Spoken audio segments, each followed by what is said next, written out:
የምታዩት ጽሁፍ በዛን ጊዜ የነበረው የኩባ ፕሬዚዳንት የፊደል ካስትሮ መልእክት ነው።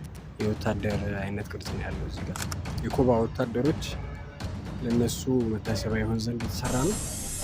ታሪካችን የሚጀምረው እንዲህ ነው። ሶማሊያ በ1952 ዓመተ ምህረት ከጣሊያንና ከእንግሊዝ ቀኝ ገዢዎች ነፃነቷን ባገኘች ማግስት የሀገሪቱ መሪዎች ታላቋን ሶማሊያን እንገነባለን የሚል ንቅናቄ ጀመሩ። ሜጀር ጄኔራል ዚያ ባድሬ በህጋዊ መንግስት ላይ ወታደራዊ መፈንቅለ መንግስት በማድረግ ስልጣን ከያዘ በኋላ የሶማሊያን ድንበር ማስፋፋት ዋነኛ ህልም አድርጎ ያዘው። ፕሬዚዳንት ዚያድ ባሬ በ1966 ዓመተ ምህረት ሶማሊያን የአረብ ሊግ እንድትቀላቀል በማድረግ ከአረብ መንግስታት በሚያገኙ የገንዘብ ድጋፍ ጦሩን ማጠናከር ጀመረ። በሶቪየት ህብረት በሚያገኘው እርዳታ እየታገዘ ግዙፍ የምድር ጦር፣ የአየር ኃይል፣ የባህር ኃይል፣ ዘመናዊ ታንኮች፣ መድፎች፣ ሚሳኤሎች፣ ሮኬቶች፣ ተዋጊ ሄሊኮፕተሮች፣ ፈጣን የውጊያ አውሮፕላኖችን ሰራዊቱ እንዲታጠቅ አደረገ። ኢትዮጵያ፣ ጅቡቲና ኬንያ የያዙትን ግዛቶች መልቀቅ አለባቸዋል።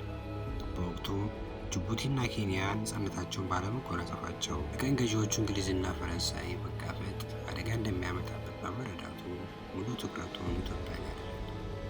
ዚያድ ባሬ በተለያየ ጊዜያት ወታደሮችን አስታጥቆ በመላክ ወደ ኢትዮጵያ ድንበር አስገብቶ ፈንጂዎችን በማፈንዳት ድንገተኛና የደፈጣ ጥቃቶችን በመፈጸም ባለስልጣናትንና ሰላማዊ ሰዎችን አፍኖ በመውሰድ በምስራቅና ደቡብ ምስራቅ የሀገሪቱ ክፍሎች ጸጥታ ስጋት መፍጠር ጀመረ። በመጨረሻም በወቅቱ አጠራር የሀረርጌ፣ የባሌና የሲዳሞ ክፍለ ሀገራት ተብሎ በሚጠሩ አካባቢዎች ላይ ሰፊ ወረራ ከፈተ። በጊዜው የኢትዮጵያ መሪ የነበሩት ኮሎኔል መንግስቱ ኃይለማርያምና የሶማሌው ዚያድ ባሬ በኩባው ፕሬዚዳንት ፊደል ካስትሮ አደራዳሪነት ለውይይት ቢቀመጡ የዚያድ ባሬ መሬት ስጡን ጥያቄ በፕሬዚዳንት መንግስቱ ኃይለማርያም ተቀባይነት በማጣቱ ያለ ስምምነት ተለያይተዋል። መንግስቱ ኃይለማርያም ሚያዝያ 4 ቀን 1969 ዓመተ ምህረት ለኢትዮጵያ ህዝብ እናት ሀገር ጥሪ አስተላለፉ። የኢትዮ ሶማሊያን የሰላም ውይይት ጥረት ሲያደርጉ የነበሩት ኩባና በወቅቱ ሶሻሊስቱ ካምፕ አባል የነበረችው ደቡብ የመንን ያካተተ ወታደራዊ ህብረት ተመሰረተ። ህብረቱ ከኢትዮጵያ ጎን ቆመ። የኩባ መሪ የነበሩት ፊደል ካስትሮ አንጎላ ከነበራቸው ሰራዊታቸው 20 ሺህ የሚጠጋ እግረኛ የሜካናይዝድና የጤና ባለሙያዎችን ልኮ ከኢትዮጵያ ጦር ጋር ተሰልፎ የሶማሊያን ጦር እንዲዋጋ አድርገዋል። የደቡብ የመንም 2000 መድፈኞችን አሰማርታ ለኢትዮጵያ ድጋፍ አድርጋለች። ኢትዮጵያ ጦርም የካቲት 26 ቀን 1970 ዓ.ም በካራማራ ትልቅ ድል ተቀዳጀ። ይህን ድል የሚያስታውስ ዘንድ ኢትዮ ኩባ መታሰቢያ ሐውልት ተሰራ። አሁን የምንገኘው እንግዲህ ኢትዮ ኩባ የወዳጅነት ፓርክ ነው። ሐውልቱ የሚገኝበት ስፍራ ማለት ነው። እንግዲህ ይሄ ቦታ የሚገኘው ብሔራዊ ቲያትር አካባቢ ወይም ደግሞ ኢትዮጵያ ፖስታ ፊት ለፊት ነው። እንግዲህ እዚህ ፓርክ ስትመጡ ከበሩ ሲጀምርላችሁ ከበሩ 50 ብር ከፍላችሁ ነው የምትገቡት። ፊት ለፊቴ የምናየው የኩባ ወታደሮች ለኢትዮጵያ መስዋዕት የሆኑት ለነሱ መታሰቢያ ይሆን ዘንድ ከነ ፎቶግራፋቸው ከነ ስማቸው የያዘ ሐውልት ነው። እንግዲህ እዚህ ጋር ቅርጹ የሚታያችሁ ከሆነ የወታደር አይነት ቅርጽ ነው ያለው። እዚህ ጋር በዚህ ጋር ሌሎች ወታደሮች ይገኛሉ ከነ ስማቸው ከነ ፎቶግራፋቸው እዚህ ጋር ይገኛል። እንግዲህ ወደዚህ ጋር ስንሄድ ደግሞ ዋናው ሐውልቱን እዚህ ጋር እናገኛለን። ከላይ እዚህ ጋር እንደምትመለከቱት የመንግስቱ ኃይለማርያም ምስል ይገኛል። እዚህ ጋር ደግሞ በዛን ጊዜ የነበሩት ወታደሮች ምስላቸው ለመታሰቢያ ይሆን ዘንድ ተቀምጧል። እዚህ ጋር ያን ጊዜ እንግዲህ ጦርነቱ ሲካሄድ እንደሚታወቀው እናቶችም ሴቶቻችንም እህል በማድረስ በያሉበት ክፍለ ሀገራቱ ነው ይሰሩ ነበርና ለነሱ መታሰቢያ ይሆን ዘንድ ይህ ሐውልት ተሰርቷል ማለት ነው። እንግዲህ ተመልካቾቼ ይህ ሐውልት የተሰራው ሚያዝያ 12 ቀን 1968 ዓመተ ምህረት ነው። እዚህ ጋርም ደግሞ ሌላ ሐውልት እናገኛለን።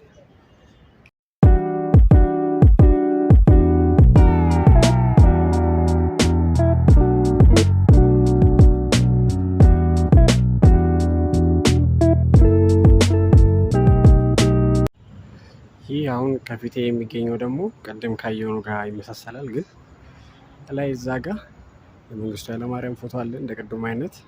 እዚህ ጋር ደግሞ የአርሶ አደሮች ምስል አለ። እንግዲህ ይህ የዚህ ምስል ትርጓሜ እንግዲህ የኢትዮጵያ ሕዝብ ለልማት ቆራጥ እንደሆነ ሁሉ ሀገሩ ስትወረር ለመስዋዕትነት ወደኋላ እንደማይል ለማመልከት ነው ይሄ ሐውልት የተሰራው። ቅድም እዛ ጋር ካየነው ትንሽ ይመሳሰላል። እንግዲህ አሁንም ከፊት ለፊት የምታዩትም ደግሞ እንደ ቅድሙ አይነት የኩባ ወታደሮች ለነሱ መታሰቢያ ይሆን ዘንድ የተሰራ ነው። ግቢውም እንግዲህ ይህን ይመስላል። እንግዲህ ይሄ ፓርክ ብዙ ሰዎች እየመጡ ያርፋሉ። ብዙ ጊዜ አሁን ራሱ አሁን ባለውበት ሰዓት ራሱ በዚህ ሰዓት ብዙ ሰዎች ይገኛሉ። ቁጭ ብለው ባስ ለመቀበል መጽሐፍ ለማንበብ ይጠቀሙበታል። ይህም ቦታ አንተም ብትመጡ ታችሁ ንጹህ አየር እዚህ ብትቀበሉ አረፍ ብትሉ እየመክራችኋለሁ። እዚህ ጋር ከፊት ለፊቴም ሌላ አንድ ሐውልት ይታየኛል። የዚህ ሐውልት ደግሞ ትርጓሜው ፍቅርን፣ መተሳሰብን የሚገልጽ ነው። እንደምታዩት ሐውልቱ የተቃቀፉ ሰዎች ይመስላልና የዚህ ሐውልት ትርጓሜ ፍቅርን፣ መተሳሰብን ለመግለጽ ለማሳየት ነው የሚጠቀሙበት። እንግዲህ እዚህ ፓርክ ውስጥ ሁሌ በየዓመቱ ሚያዝያ 24 የካራማራ ጦርነት መታሰቢያ እዚህ ፓርክ ውስጥ ይከበራል ማለት ነው። ይህም ፓርክ እንግዲህ የማታውቁ ሰዎች እንግዲህ መታችሁ እንድትጎበኙ እላለሁኝ። እስቲ ወደ እውነት ለመነጋገር እኔም ሳልፍ ምናምን አየዋለሁ፣ ግን ታሪኩን ብዙ ጊዜ አላውቀውም ነበረ። አሁን ብዙ ተመልካቾችም ትኖራላችሁ ብዬ አስባለሁ። የዚህን መታሰቢያ ለምን እንደቆመ ምክንያቱ ናስ በይበልጥ ደግሞ እዚህ ቦታ መታችሁ ብታዩት ብትጎበኙት እላለሁኝ። አዲስ አበባችንም አምራለች እንደምትመለከቷት ነው። እዚህ ጋር ፖስታ ቤት አለ። እዚህ ጋር እንግዲህ የምታዩት ጽሁፍ በዛን ጊዜ የነበረው የኩባ ፕሬዚዳንት የፊደል ካስትሮ መልእክት ነው። መልእክቱም ደግሞ በኩባ ቋንቋ ነው የተጻፈው። እዚህ ስር እሱንም እናገኘዋለን ማለት ነው። እንግዲህ ዩቲዩብ ዛሬ ከኢትዮ ኩባ መታሰቢያ ሐውልት አለ የሰራሁላችሁ ቪዲዮ ይሄን ይመስላል። እስቲ አዲስ አበባ ውስጥ የሚገኝ የት ቦታ ላሳያችሁ፣ ኮሜንት ላይ አስፍሩልኝ። ይህን ቪዲዮ ከወደዳችሁት ላይክ፣ ሼር በማድረግ ደገፍ አድርጉኝ። አመሰግናለሁ። ቻው